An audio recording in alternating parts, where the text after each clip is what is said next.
great time. It's not face to face, it's all online. We're all in our homes, miles away, loving like my family. What can I say? My crafting show is on. It's my time for me. Laughter, tips, and tricks. This is what I need. We're here to have fun. We're all in the zone. When crafting with friends, you're never alone. Don't call or text me, it's about to begin.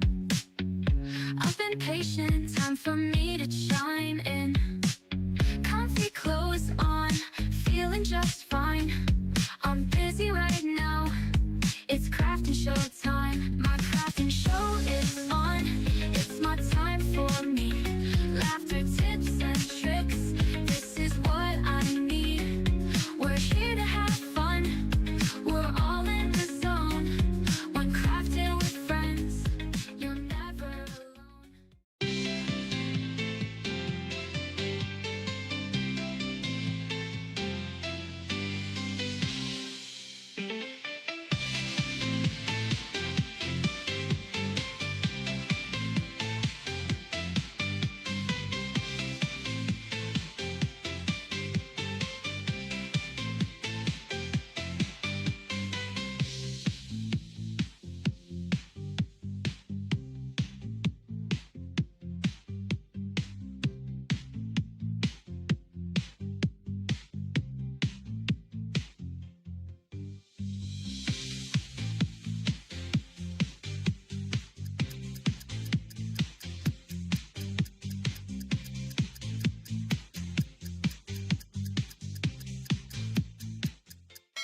Let's have a good time. Ooh, time to get our craft on. Ooh, time to have fun. Ooh, time to feel good.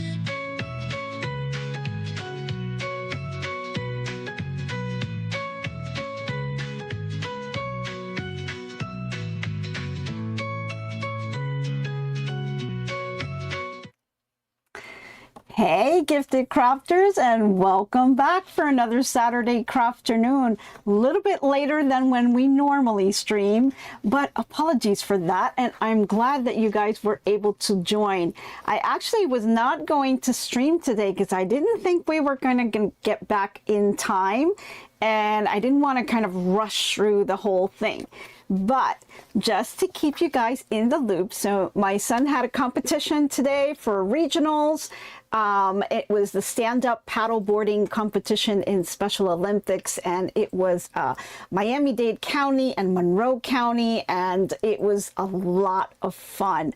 We headed out really early this morning, probably left the house at around 6 o'clock this morning, and it was really nice to be able to be on the water, just seeing, you know, the water nice and calm, and the athletes getting together, and all of the volunteers and parents.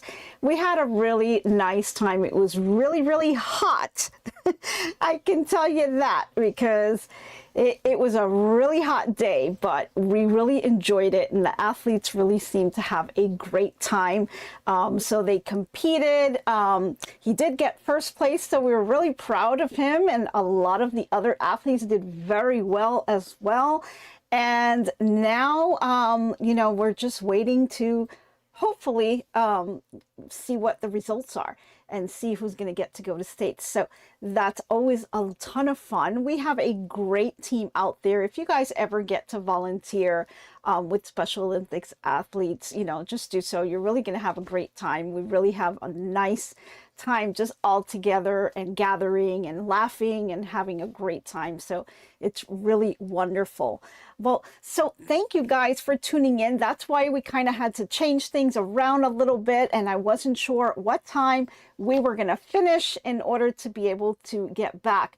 Now, he was one of the very first athletes to go out into the water because they do a longer distance, but we'd like to kind of stay on and root for all the other team members to kind of make sure everyone feels so welcome. And it was just a lot of fun to do that. So thank you guys again for tuning in. And let's see who we have out there in the chat. I see Robin's Quote Basket, Donna Phillips. Hey, Evelyn. Hey, there's my friends from Canada. Hello. Thanks for joining us on our Saturday Crafternoon. We've got Annette out there. Let's see. I think I missed a couple of other people from the chat, but that's okay. If I missed your name, go ahead and just type it in the chat and I'll pick it up in a few. So I'm a little bit like, I may be a little red because, I've been out in the sun literally all day. And then when we got back, it was kind of like clean up and, get back home. And we were just so drenched from such a hot day. We just needed a few to just kind of recoup a little bit. And so now we're back and we're in the craft room, and I'm glad that we made it because you can hear the little rumbles going on outside. So we are definitely going to get some rain. So thank goodness we finished right on time and everyone is probably home by now and we made it before the rain. So great job. Oh, Krista says, working with Special Olympics is a phenomenal experience. It really is, Krista. It's like, I don't know, we're just like a whole different family there. Like everyone just gets along so well and we all love the kids and we encourage them. And, it's a nice atmosphere to really get to know people and meet others and really connect with them. And you just really have a great time. I just really love connecting with the other parents and the volunteers and the other kids. And it's just so much fun. But it was a great day. And thank you. Congratulations to your son. Thank you. Yeah, he did awesome. He loves it. I think he's kind of getting back. He been in a little bit of a rut with everything that kind of had gone on in our lives. My dad had passed away, and so there was a lot of different things happening that didn't allow him to kind of really reconnect back to his routine. So he's been kind of in a little rut, and we've been trying to get him to turn back around. So it's been a little rough, but I think he's finally starting to turn that corner, and we're kind of getting him back on board a little bit. So it's been tough, but I think he's doing a great job. And this really helps for him to connect with others and kind of get back to what I know he really loves to do. So lots and lots of fun there. But before I go on and on, I'm the holiday girl. And let me just start off. I'm so sorry for those who are tuning in for the first time. My name is Nancy. I'm with GiftsHQ. And I just love to have these sessions on crafting and share tips and tricks and all kinds of things. So jump into the chat and say hello to some friends that we have out there, because we have a great community and we really have a great time in sharing all kinds of information. All righty. Hey, Sue, how are you? Thanks for joining. Okay, so of course, I'm also the holiday girl, and let me just give you a quick rundown on the holidays. I've only got a few here. So today is National Simplicity Day. So try to keep things simple and, nice and even and relaxed, and, don't overcomplicate things today. Try to keep things real simple. Then we also have a fun one. It's National Etch-a-Sketch Day for those of you who kind of had an Etch-a-Sketch way back when. Ooh, yeah, that was a big rumble. I don't know if you guys heard that one, but hopefully we don't have any light issues. But yeah, back in the day, Etch-a-Sketch, that was the first kind of way you can show your creativity, where you would turn knobs and create little designs, and then you can shake it and, kind of erase the whole thing and start all over again. So that kind of dates me, I guess, a little bit. But it was a lot of fun back then. It is also National Pecan Pie Day. So for those who love those pecan pies, this is a great day to make that, right? All righty. Okay. Hey, 1 Minute Tips. Thanks for joining. And Phil, thanks for joining. Yeah, you loved each Etch-a-Sketch. Yes. Who didn't, right? I think like that was our version of a laptop back then, right? The kids don't know how good they have it now, right? But it was a lot of fun.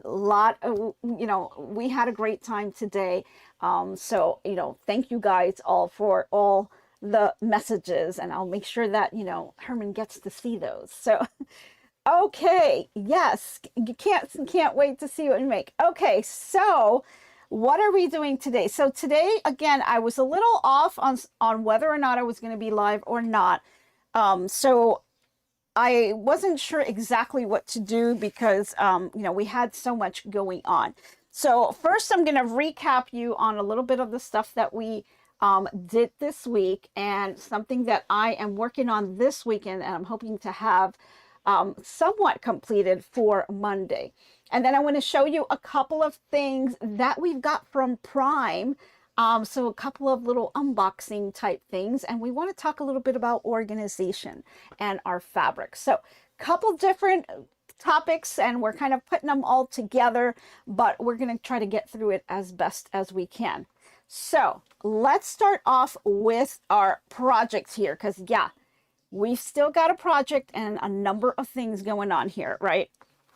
So as you guys know, we've been working on the Holly Jolly Christmas quilt, and we've been working on this pretty much the entire week.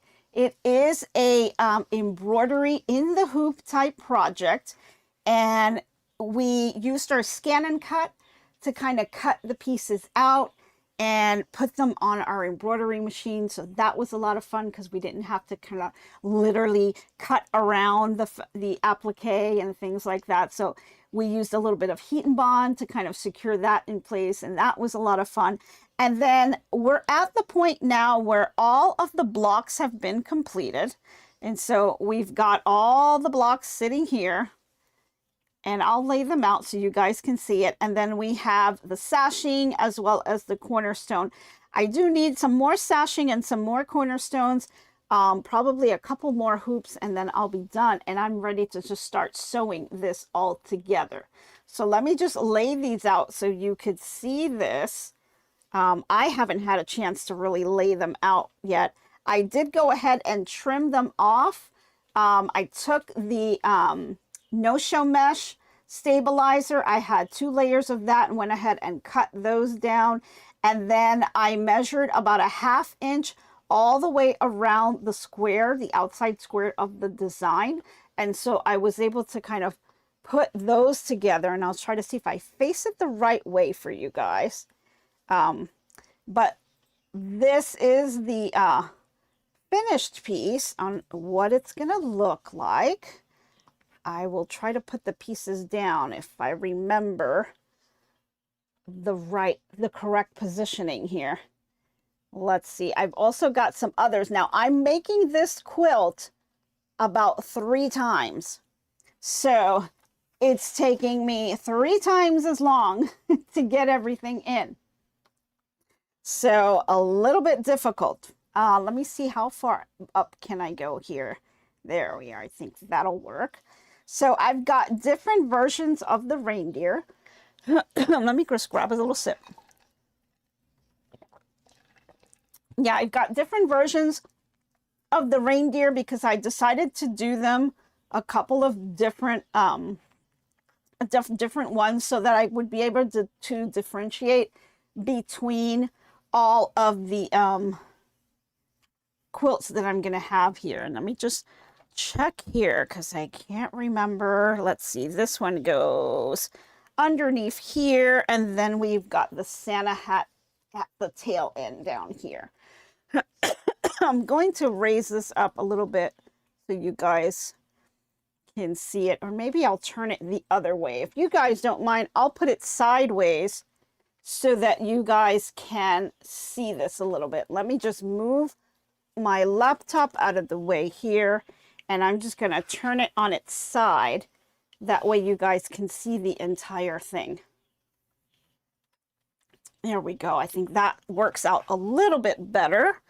And actually, this is the first row. Here is the second row. And I need to get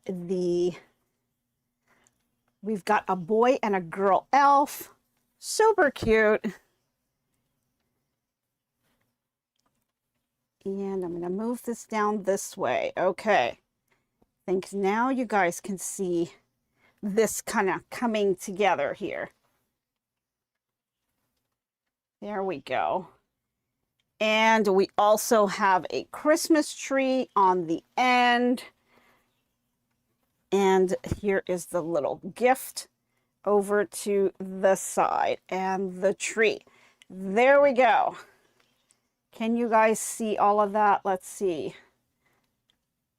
Let's see if I move it over this way a little bit. There we are. So I know it's sideways, but this is pretty much the quilt.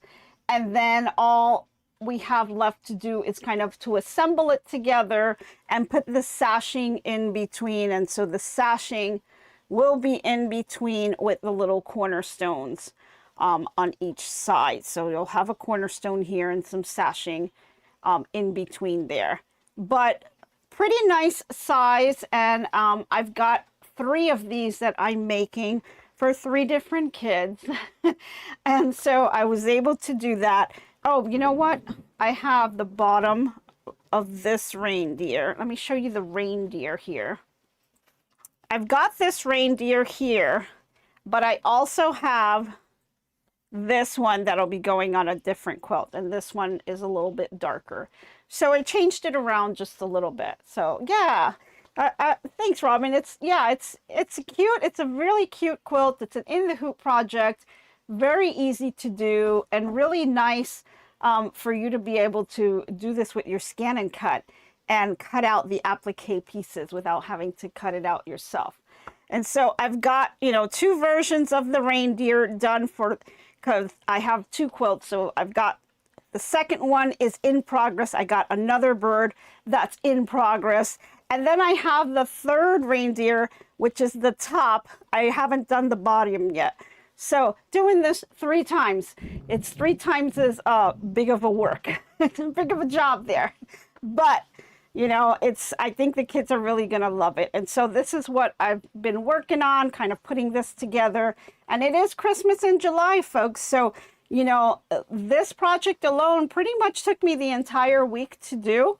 And of course, I still have the very last part of the sashing and cornerstones, and then I've got the binding and backing to do. So, you know, if you kind of wait for the last minute, you may run into some trouble with this because it did take a while. I mean, look at how many blocks there are here. And this is not even this is one set that's completed, but the second set's not completed and neither is the third. So yeah, 3 times the fun. Definitely that. But, you know, a lot of work into it, and you can kind of make it a little bit different for each one. Like I'm changing the colors up and I'm trying to make them just a little unique for each child because I think they're really going to love this. So that's a fun project to do. Again, that one's called the Holly Jolly Christmas Quilt. That's what we've been working on all week. And so we'll be finishing that one up. I'm hoping to do all of the sashing and cornerstones over the weekend, and then on Monday hopefully we'll maybe just do like the binding and backing and we'll be done at least with 1 quilt, right? So that's what I did for that, and that's what I have on my little project board here. And I've got the rest of the fabrics here that I'm going to need for that. And then I just kind of been looking at how I'm going to be sewing the cornerstones and the sashing together. When you read the directions, you know, if you look at the design itself, it has the box all the way around. Your end product will not show these boxes that go around each one of these pieces. So even on the blocks themselves, they all have this little box that's supposed to get tucked away into the seam allowance for you not to be able to see that line. So it can get a little bit tricky for you to be able to do that. And so I was kind of looking at that and trying to figure out, okay, how can I really line this up the best way? Because it's a little difficult because you can't really see the line other than like kind of putting it together like this. And you're kind of blindly kind of sewing it this way. And you want to be able to grab it so that when you open it up, you're not going to see the 2 lines here, right? You want that to be hidden away within the seam and then just kind of opened up on its own. So I was trying to think what is the best way to be able to do that, to be able to capture it every single time. And so all the things that from other projects that what I've done is I've pinned the corners. And so I placed a pin on the actual corner where the thread meets of each corner here on this side. And then I kind of did the same thing on the sashing. And so I put the pin right on that corner. And so I know if these corners are right on top here, all I really have to do is sew right in between the basting, the placement line and the tack down line. There are literally 2 boxes that the machine will embroider when it does this project, right? So we cut our fabrics with the placement line. That is the first line that the machine will draw out. And then it will do that tack down line. The tack down line is about 1/8 of an inch smaller than your placement line. And so there's a tiny gap in between those 2 lines, and that's where you want to sew. And that's what's going to help eliminate that extra line and give yourself a nice long seam here without showing that outside line on here. So that's what I'm hoping to do. And then I kind of put the 2 pins in here to kind of see, well, where are my points exactly? And these are the points that I want to hit. So that's kind of my little reference point, just to kind of give myself a little bit of a heads up as to where my points are and how they're lined up. And so I can see here that everything's lined up pretty good. I'm not like wonky off to the side like this, you know, in any one area. I know that I'm pretty straight. And so that means my cuts were good. And so I should technically be able to hit this with my sewing machine and run a stitch in between the placement line and the tack down line.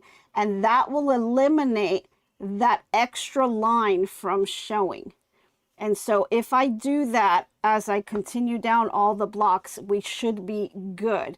So I'm going to be testing out that theory this weekend, and we'll see how that kind of pans out. I'm hoping that that works, but I wanted to at least get that first sashing piece down, which is that first row, and then start kind of putting the blocks together and start creating the rows. Woo! Oh boy, that was a loud one. I don't know if you guys heard that. So yeah, so that's what I'll be working on this weekend, and I've got everything kind of lined up here and ready to go. So I've got everything set here. And then I wanted to kind of just go through one of the things that, actually 2 things that I got over the weekend, which was something that I received that we ordered from Prime. So I thought that was a lot of fun. Like, let me show one of the items that I got. And I was excited to get this one. I've been eyeing it for a while.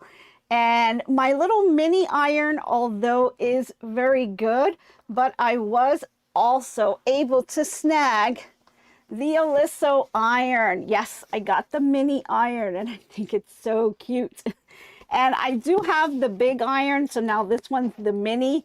And I have a mini iron that I use, but you know, it's old, and you know, it kind of is gonna give out any day now. So this is the one that I got. I got it on the Prime, so it was on sale. And I did get this for, I'll tell you exactly how much we paid for it. We got it for $68, and that was the Prime, a Prime deal. So that was the deal. The price is now much more than that. Did I use the trimmer by George to trim the batting and the stabilizer from your block?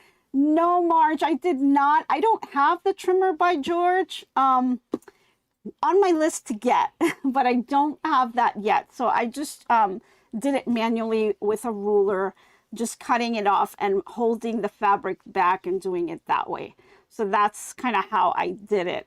But no, I do not have, I do have the add a quarter ruler, but I don't have that one yet. You found an iron on Amazon that has no holes in the sole plate. Really, Krista? Interesting. I didn't see that one myself. But I'm pretty happy with the Oliso, the big one that I have. I think it does a great job. And I just really like that, especially as you do a lot of quilting and you start kind of, you know, having piles. And I try to kind of do it in some kind of an order. So I do just this one thing and I get all of it done and then I move on into something else. And so you kind of stockpile some of these pieces. So just picking up the iron, you know, just that motion really kind of gets to you a little bit. And so what I really liked about that is I can kind of just slide it and it'll go up on its own and I can continue and slide it back. And so I was able to move a little bit faster. So I'm really happy with that large one, but it is a little bit large, and so my space is kind of small. So I was kind of happy when I saw this smaller one, and this is the M3 Pro. I got it in the coral color. I haven't even opened it, actually. So if you guys want to open it, I haven't even opened it. So I don't know even what it looks like inside. So why not? Let's do it. So I'm excited to have this, and you know, something like I said, I've been eyeing it for a while. Very nice, Miss Nancy.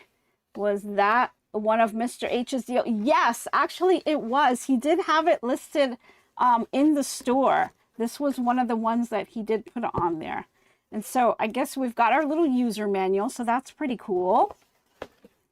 And here's the little iron here. Let me try to see if I can get this out. It looks a little tough to get out here.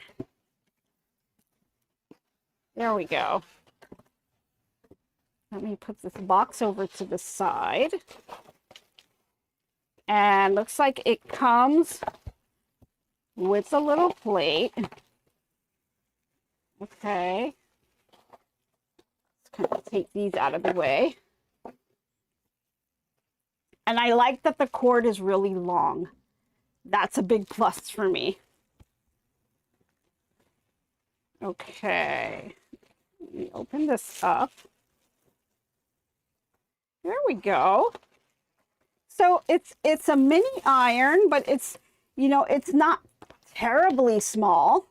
And it has the little plate on here. So the way these are designed, they have this little holes here so that you can hang them up if you wanted to hang it up on your wall to store it that way. I would probably be really scared, even though I know it's not going to go anywhere and I know it's really secure on these things. They make me nervous, and I can't see myself putting it on the wall, though I know some people do. I'm just a chicken. and so I won't put it on my wall. I'm like a big chicken with that. I just don't want it to fall. No, so I'm scared of doing that. But it's nice. You just kind of pull it like this. I have one from my larger iron too, and that's really nice to kind of store it there. And here's what the plate is.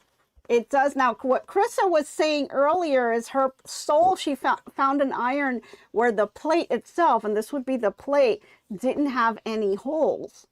So, you know, this one does, of course, does have the holes. Now, I personally do not like putting water inside my irons.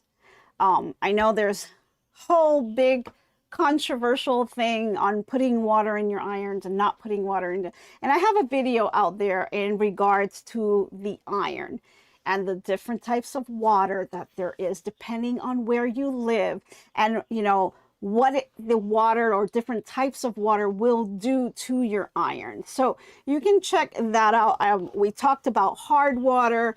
We talked about, you know, all different aspects of the iron itself and how it reacts to the iron. And, you know, so some people may find that their irons don't last as long or than others, you know, depending if they have hard water or if you have soft water. You know, it's a whole thing on the water in the iron. And so I live in South Florida. We have hard water. And so I just prefer don't put any water in your iron and it'll last a lot longer. You have the big little, so yes, its up down feature is dying. Oh, you stopped using water in any of my irons, which seems to extend the life a bit. Yes, it will. It will, Krissa. And if you'll catch that on the video that that I did a lot of research on that, and there's a lot of different factors that go to it, depending on where you live and the type of water that you have and the way it will react with your iron. So yeah, and what was it? Evelyn said you have your Alyssos and you've never put water in them. Yeah. Yeah, and I do find that when you do that, it does last longer. Because, you know, even though they are meant for you to be able to have seam and all that, it really depends. Like some people will put water in their iron and they'll fill it up and then they'll use just a little bit, and so the rest of the water will sit in the iron and it may be sitting there for some time. All that corrosion and all that stuff will impact the performance of your iron. And so I prefer just get a little spray bottle. They've got tons of them out there. You go to the dollar store and get a little spray bottle. They have some really nice fancy ones that have a nice even spray. You know, there's all different ones that you can get. Just get the one that you prefer. But I prefer to do that and not put the water inside my iron. I do find that that helps the iron's performance and it keeps the iron lasting longer. So yeah, a whole thing that I did, a whole research on irons and the different waters and things like that. So you'll check that out because it's pretty interesting what I found out on that. So you may want to look that up. But I think it's a really cute iron. Now, I like the little handle here. That'll probably I'll have to kind of get used to that a little bit. Although I like how it doesn't put so much of a strain on you. It does kind of have like the feel of like a mouse. When you're using your mouse on your computer, it kind of has that kind of feel. But then, you know, the fact that it raises and lowers itself makes it a lot easier for you to be able to move around with. But if I were to have to lift it up to iron, then the layout of how this is would probably not work for me because you don't really have like a good grip on the iron lifting it up. So I think the design itself is nice only because the iron raises and lowers itself. But if it didn't have that feature, this design really wouldn't work. But I think because this iron does do that, I think this is going to be great. And it's going to be my new little iron. So I love it. I'll still have my old one around, but you know, it's seen better days. And I think, you know, I've cleaned it multiple times, and I think it's just, you know, time for something new, right? So this was my little purchase and I was happy with that. And I'm able to kind of, you know, play around with this. This is going to be my new toy. So yeah, yay to me. Okay, so we've got that. And then the next thing that I got, and let me just kind of stick this box over to the side. So that was a lot of fun. I've got my little manual here also. I'll look at that later. The next thing that I did was I wanted to kind of reorganize a little bit in the room. I know I'll be moving to my other new craft room, but in the meantime, I've gotten a little bit of a fabric overhaul here. So as Joann's is going or went out of business, right? I took advantage of the sales that they were doing before they went out. And so I did buy a lot of fabric, and I tried to focus on the premium cottons. I tried to focus on a lot of the solids, background type fabrics. I tried to do the white on white. I got some of it, but not too much. because they were all just taken, right? So a lot of that stuff I tried to really focus on, things that I knew I would be able to use for my upcoming projects. But I do have quite a lot of fabric now, more than what I would normally have. And so I wanted to try to organize that a little bit. And I wanted to kind of redo my space here in the back. I usually have all my yarns here. Winter is going to be coming, and I'll be doing some more tutorials on knitting and crocheting and using my knitting machines. So that'll be coming, but I really wanted to kind of revamp this and just make this all about fabrics too. So I may just take one side to do fabrics and just leave the other side for knitting. So in order to do that, I had to figure out, well, how do I want to lay out my fabrics? Well, I've got these really big bolts, and let me just grab one here. Let me grab two. I've got these really big bolts that you find at the stores, right? And always ask them, because guys, sometimes these people, they throw them out. You know, especially in Hobby Lobby, they throw them out. I don't know why. Like, you can reuse them. You can just put, you know, the fabric on them, but they tend to throw them out. So you know, if I know that I'm grabbing the last of the fabric that's in the bulk, I'll tell them, you know, to keep the board, and I'll take it home. And so I do that, and I have my shelves, and I put these on the shelf. So when I have a lot of fabric, you know, I'm able to kind of wrap it around just like they do at the stores. And I do have it pinned so that it stays nice and tight, and I'm able to just put it on my shelf and I can actually see what I have. And I do that with the ones where I have a lot of. So anything 3 yards and up can be put on one of these really big bolts. Okay. Anything less than that, I try to kind of organize it in a different way, because they don't need these huge boards, right? Like if I just have 1 yard or 2 yards, I'll try to put it on a smaller type board. And that's where my little purchase kind of came in handy. So what I did, let me just set this down here. And let me reach over for this box. Here we go.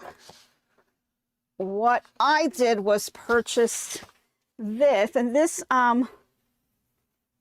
was another item that I got. These were $29, and they're just comic boards, but it was a big box of them. So it was about, let me see if I move this over here. You guys can see that. I got, I believe it was 200 comic boards that come. And this size, it's a little bit bigger than the regular comic boards that you see. These are 7.5 by 10.5. And it also came with the alligator clips. So for those of you who are not sure what that is, let me just open it up and I'll take one out for you and I can show you. Let me make a little hole there. There we go. So alligator clips look like this. Can you guys see that? So they're just little plastic pieces where you can kind of just clip onto the board. So you just clip them on here, okay? And that will hold your fabric down and hold it together with the comic board. And the comic board is pretty thick. It's not extremely thick.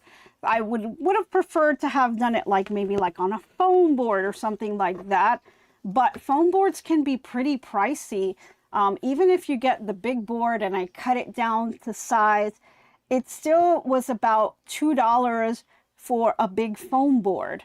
And it was going to come out to be a lot more. And this was relatively cheaper. So if anything, I can put quite a few boards together to make them a little bit thicker. But then what I'll do is I'll wrap the fabric around this board and then use my alligator clips to kind of keep them together. And what I'm hoping is then I can just kind of organize it that way and then put them into my little cubby back here, which I had measured out. I believe it was it 11 inches? So this will fit very easily inside there, and I can fit quite a few fabrics there. But they're not going to be like huge like these boards here, right? They're going to be, these are really just going to be for the fabrics where I have a lot of yardage, because you know it's a lot bigger. These are going to be the ones for the ones where I don't have as much, maybe a yard or so, but it'll allow me to be able to really see what I have so that I can, you know, find things a lot quicker. Donna says, I use totes or special storage bags. Missouri Star has a good one for my fat quarters, 5-inch squares and 10-inch squares. Yardage goes into larger totes, and I try to label for the season, color, or theme. Yeah, and there's different ways that everyone kind of creates their fabric storage. Some people kind of organize it by color, some do it by designer, some just do it by seasons. So I think the best way for me is really just by color, and then all the novelty seasonal type stuff I try to kind of group together in one side, and I think that kind of helps me out. I'm not sure how you guys organize your fabrics, but share the tips with us so we could see. Marge says, I use the clips I used to curl my daughter's hair when they were small, and they work similar to alligator clips. Okay, and you can probably get like a whole bag. Now, these alligator clips came with the project board.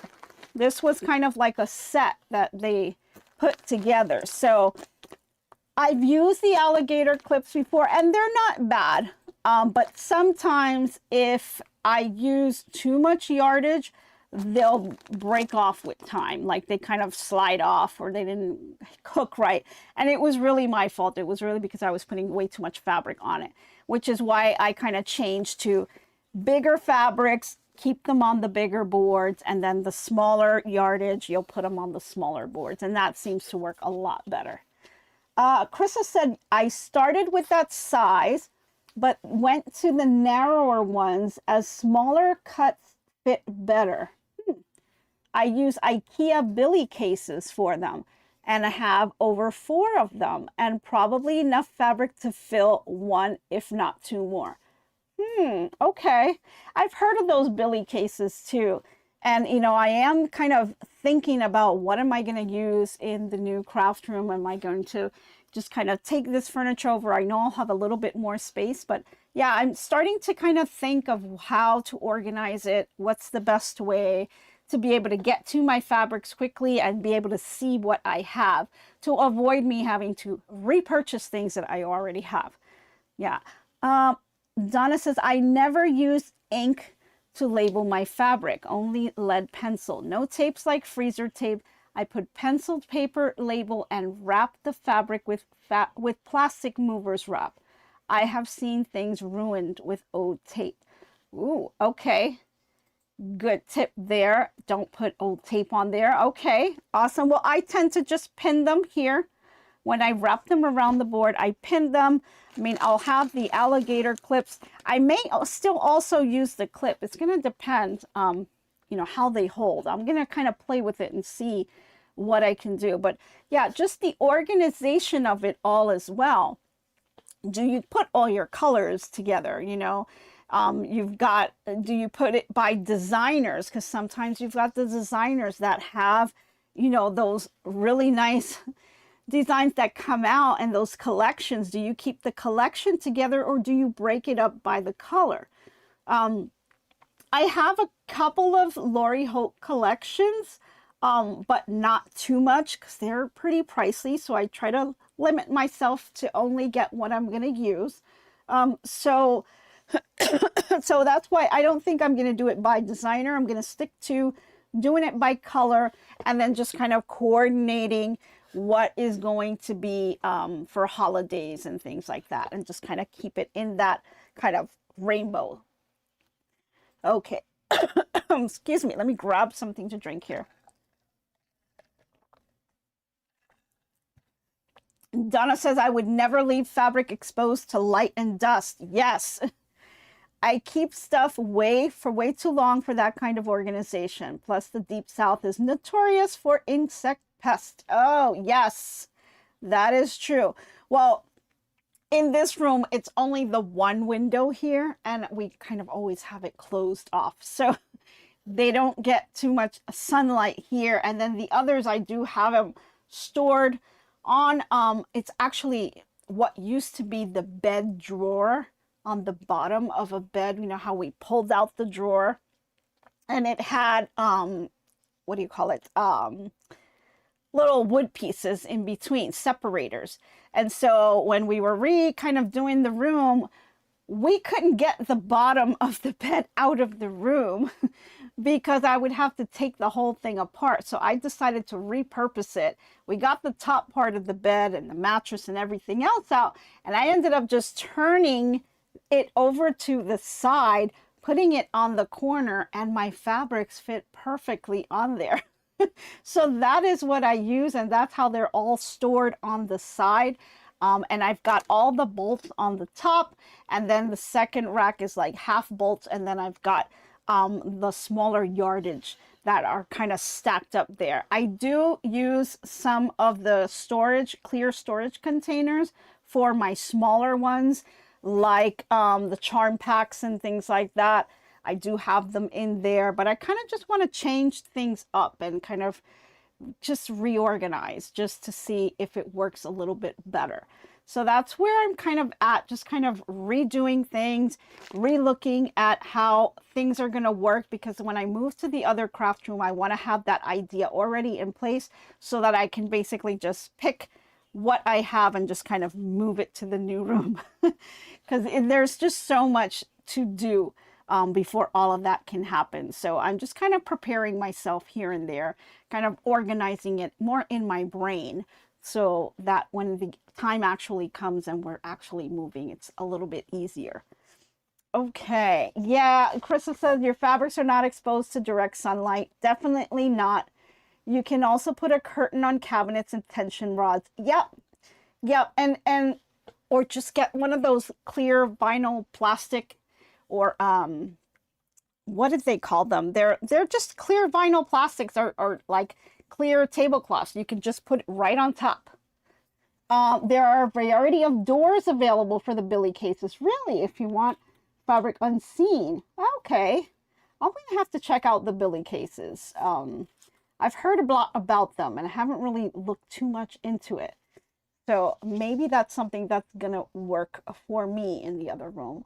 Also have to look at the dimensions, and I want to be able to walk around, and I want to set up different stations, you know, the cutting station, the ironing station, you know, things that are going to make things be easier so that I don't have to move things around in order to get something done. The station is set up, ready to go, and I can just move from station to station, and I'll be able to kind of get things done a little bit quicker. At least that is the goal.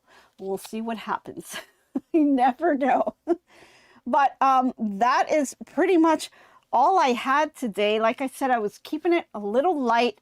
Wasn't even sure if I was going to be able to stream, but you know, since we didn't get to meet last week on Saturday, I didn't want to postpone, you know, I didn't want to cancel today's Saturday. So we did happen to kind of jump in and kind of get that in.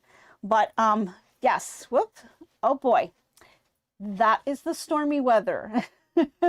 You can definitely hear the rumbling out there, and I think the lights are flickering a little bit. So I'm going to take that opportunity to go ahead and end it here, because I don't want us to completely get knocked off here. Alrighty, let's see. Any other last minute questions? Donna says, Nancy, I watched lots of YouTube videos on craft rooms that helped give me ideas. Yeah, I love my slat wall. I can easily relocate my shelves and hangers It can be repainted. I use glass shells. Well, I will definitely take you up on that, Donna. I'm gonna kind of sit down and watch a few videos and see if there's something out there that'll work for me. But I also want to look into those billy cases as well. So different ideas. If you got any idea for me, just let me know about it so I can kind of research it, because I'm trying to figure out what's going to work for my space, for my quilting, the sewing. We've also got the knitting, crocheting, and all my knitting machines too. So if you have a specific thing that you want to show me, post it on Facebook. That'll probably be the easiest, and then I can take a look at it, and I'd really appreciate your help with that. It's just looking for ideas on how I can get this going and kind of have it so that it's going to be nice and easy, so that when we move over to the new room and we can film, I can kind of take you with me to all the different stations and show you all the different pieces. So hopefully everything will work out. Oh, well, thank you, Evelyn, for your time with me. Awesome. Well, thank you guys so much. I really appreciate it. Oh, excellent information. Thank you. Thank you. Thank you. Well, I hope that you guys are having a fantastic Saturday. Seems like it's really storming over here now. So I'm probably going to end up just kind of relaxing the rest of the day and probably getting just a couple things done here in the room. Oh boy. Okay, we're going to head off before the lights go out here. I hope you guys all have a wonderful day, and we will be back on Monday for our regular morning show, and I hope you guys can join us. Thank you guys all for tuning in and chatting with me today. Hope you have a fantastic weekend, and I hope to be crafting with you soon. Bye, everyone. Nancy with GiftsHQ makes crafting videos, creating with passion and a love for what she sews. Crochet, quilting, and sewing, crafting is what she knows. Making smiles one craft at a time. Your talent will grow with every stitch and every thread she weaves her on. Her hands create something special straight from the heart. And as the colors come alive, the joy spreads near and far.